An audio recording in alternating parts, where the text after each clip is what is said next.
A game that a few weeks ago we thought might decide the NLL. Buckeye, Anthony Wayne had a rough go as of late, but still another rivalry. Two teams that want to beat each other, period, end of story, between the Generals and the Yellow Jackets. Yeah, we've seen a lot of new rivalries in the new NLL with conferences coming together.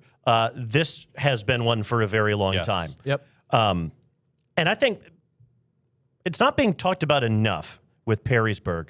The fact that they're now running up against a levy later this year that could be the end of athletics in that district. And nobody is going to want to talk about that. I doubt very highly Dirk Connor is using that as motivation. Right. But it's there, and it's kind of hanging over.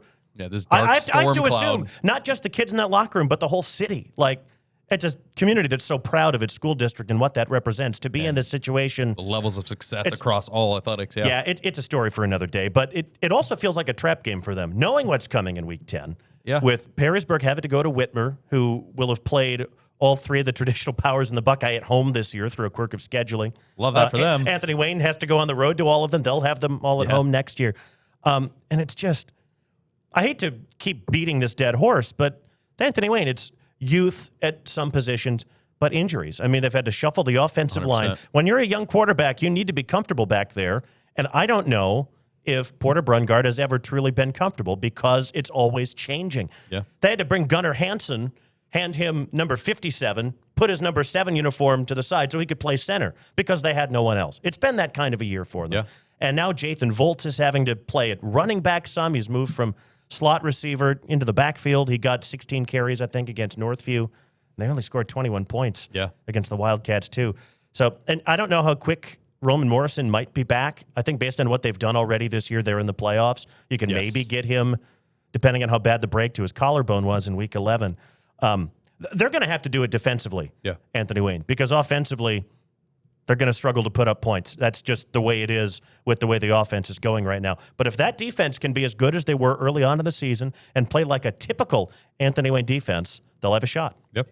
Looking forward to this one. This is Game Day Tailgates pregame show location. 5,000 plus expected in attendance. Anthony Wayne has won this game 3 out of the last 5 years. Those 5 years are the 5 years under Coach Dirk Connor at Perrysburg.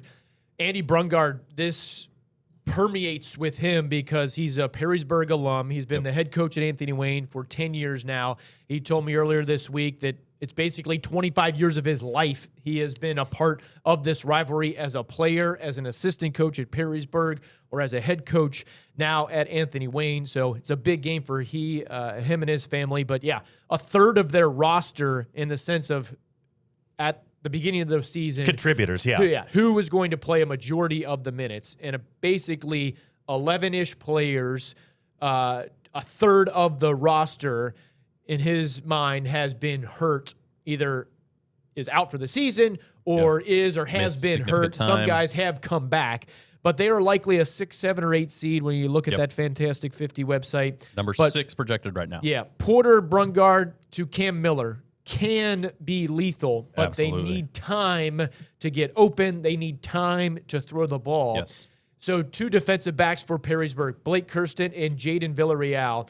Are those DBs going to come up with a pass breakup or an interception or a tackle that needs to be made, just like Jamon Holmes did at Whitmer last week? Are those types of plays going to be made on both sides of the ball? Because Perrysburg has a chance, if they run the table, win against Anthony Wayne, win against Whitmer next week, they could catapult highly into the seedings for their region, secure a first-round home game, possibly get a first-round bye. Based on the projections as of right now, it's nip and tuck with that game next week with Whitmer and Perrysburg, which could change based on the outcome of this game against Anthony Wayne.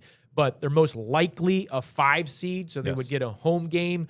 But 4 of the 10 opponents for Perrysburg have been tough. Olentangy, Findlay, Anthony Wayne, and Whitmer, if you looked at the beginning of the season.